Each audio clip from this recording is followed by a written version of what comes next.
TikToker MI Shamim, তোমাকে কিন্তু ভাতিজা ধরতেছি, ঠিক আছে? মেসেজ দিয়েছি, রিপ্লাই দাও নি, তাই নিয়ে দেখেন টিকটকে আমার কোনো আইডি নাই। ওই এমআই শামীম যে তুমি আসো, তুমি বুঝে গেছো দাদন। হ্যাঁ, আরও কয়েকজন আছেন, খুব শীঘ্রই আপনাদের সাথে কিন্তু লাল সালামে দেখা হবে, খেয়াল রাখেন। কারণ আমি টিকটকে চ্যানেল খুলছি শুধুমাত্র আপনাদের জন্য, ভিন্ন রকমের থাম্বনেল টাইটেল দিয়া উল্টা পাল্টা ভিডিও বানাইয়া ভাই আমারে কিন্তু অনেক বিপদে ফেলছেন আপনারা। কারণ ভাবেন যে নাইম ভাই নজরদারি করেন, আমি করি, আমি আপনাদের অনেকের দেখি, ঠিক আছে? যদি 2-4 পয়সা কামাইতে পারেন কামান, কিন্তু থাম্বনেল টাইটেল লইয়া যা করেন, সো এগুলা এলাও না। এমআই শামীম প্রথমে আপনি, তারপর ধারাবাহিকভাবে আরও কয়েকটা টিকটক চ্যানেল আছে। যাই হোক, আলোচনা হচ্ছে অন্য জায়গায়। 26শে মার্চ মহান স্বাধীনতা দিবস। তো এই স্বাধীনতা দিবসে বাংলাদেশে এই দ্বিতীয় স্বাধীনতা যেটা ছাত্ররা দাবি করছে, এটার সম্ভবত পতন হতে যাচ্ছে। বলে কেন আপনি এই কথা বলছেন? আগামী 26শে মার্চ একটা পরিকল্পনা হাতে নিয়েছে বাংলাদেশ আওয়ামী লীগ।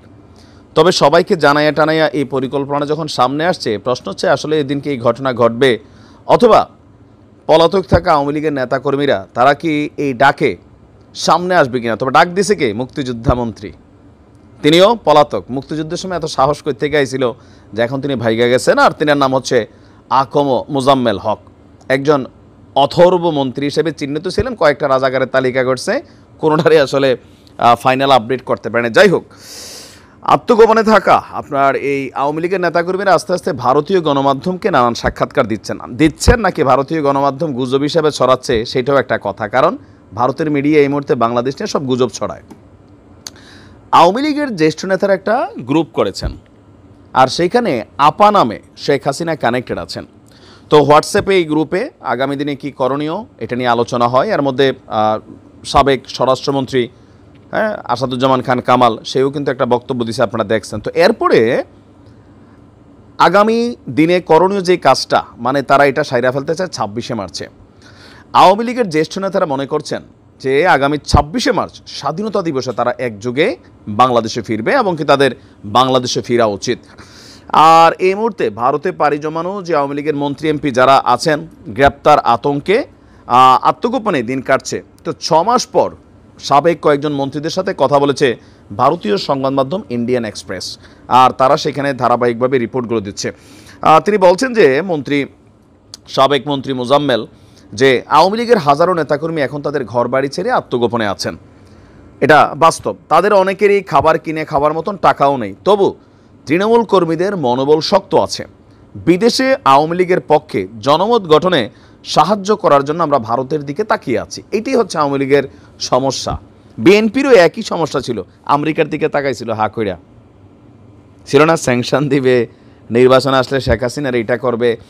তো বৈষম্যবিরোধী ছাত্র আন্দোলনের মধ্যে একটা শিক্ষা আওয়ামী লীগ এখনও নেয় নাই, যে আপনি যদি দেশের জনগণরে আপনার পক্ষে রাখতে না পারেন, বিদেশি কোনো বাবা এসা এই দেশটাকে দখল করে আপনাদেরকে ক্ষমতায় বসাবে না।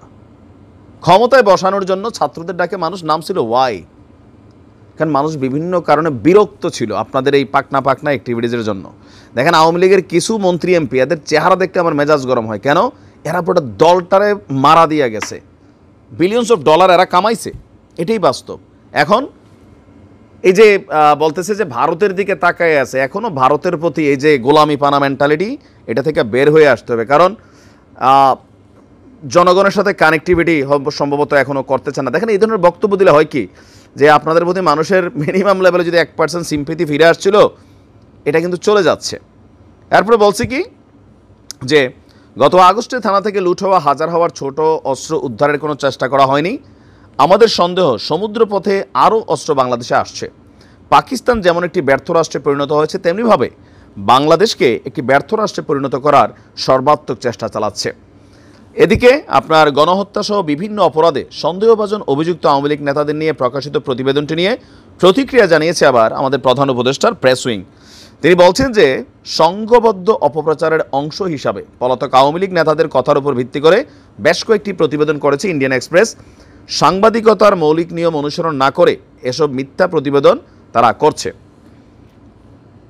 ভারতের গণমাধ্যমগুলো লাস্ট 2-4-6 মাস যাবত রাউল হয়ে গেছে। আমার নিজের কাছেও মনে হয় আমরাও অনেকগুলো কাউন্টার নিউজ দিছি। দেখেন আওয়ামী লীগের এরকম যারা বড় বড় রাঘব বল আছেন, আপনারা আরেকবার জীবিত থাকেন কিনা ক্ষমতায় আসতে, সেটা একটা বিষয় কিন্তু মাথায় রাখেন। এইভাবে ঢুকবেন ভারতের সহযোগিতা নিয়ে, এইসব কথায় মানুষের বললাম না যে বিএনপি সমন্বয়ক বা সরকারের ইউনুস সরকারের ব্যর্থতা অনেক কিছুর কারণে মানুষ 2-1% আমার মনে হয় যে মানুষের মধ্যে মুভমেন্ট চলে আসছিল। তা আপনাদের এই ধরনের ফাইজলামি কথাবার্তায় ওই জিনিসগুলো আপনারা নষ্ট করতেছেন, এখনও মানে জায়গা মতো আসতে পারেন নাই। জনগণের সাথে সম্পৃক্ত হন, ভালো কাজ কইরা মানুষের অন্তর জয় করার চেষ্টা করেন। ভারতের দাদাড়াইকা আবার কেউ কেউ পাকিস্তানরে খুশি কইরা, কেউ আমেরিকারে খুশি কইরা এই ধরনের রাজনীতি যারা করবে হয়তো এরকম একটা টার্ম ক্ষমতায় থাকতে পারবে, এরপরে আবার ঠিক একই পরিণতি হবে, আর ভালো কিছু হবে না। তো 26শে মার্চ ঘিরা আওয়ামী লীগের এই পরিকল্পনা আসলে কতটুকু বাস্তব এটা ইন্ডিয়ান এক্সপ্রেস জানে আর এই মন্ত্রীরা জানে। তবে এগুলা কুবুদ্ধি টাইপের অ্যাক্টিভিটিস, যে একদিনে সারা বাংলাদেশে ঢুকবেন তো এটা আগে জানাই দিলেন, 26শে মার্চ ভারতের পত্রিকা নিউজ করলো, আর যারা বিপরীত শক্তি আছে, সরকার আছে, সীমান্ত খুইলা বৈশা থাকবে ফুলের মালা গলা দেওয়ার জন্য। বরঞ্চ এগুলোর জন্য কী হবে, দেশে থাকা যে আওয়ামী লীগের নেতাকর্মীরা আছে অনেকে মামলা টামলা খায় নাই, এই পোলাপাইনগুলারে, এই মানুষগুলারে আপনারা থানা পুলিশের কাছে মামলা খাওয়াইয়া বিপদে ফেলবেন। কারণ দেশও তার ভাইসা আসবেন আসমান দিয়া, এখান থেকে একটা শক্তি আপনাদের লাগবে। এই যেমন গতকালকে ফেসবুকে গুজব শুই না, এক গ্রুপ মাঠে নেমে গেছিল, নোয়াখালীর ইউনুস পদত্যাগ করছেন, পরে কই গেছে, জেলে গেছে। সো এগুলা এখনও রাজনীতি, আমি জানি না যে আসলে কি হয়েছে আপনাদের, একটু লাইনে আসা দরকার। হ্যাঁ, ভালো থাকেন।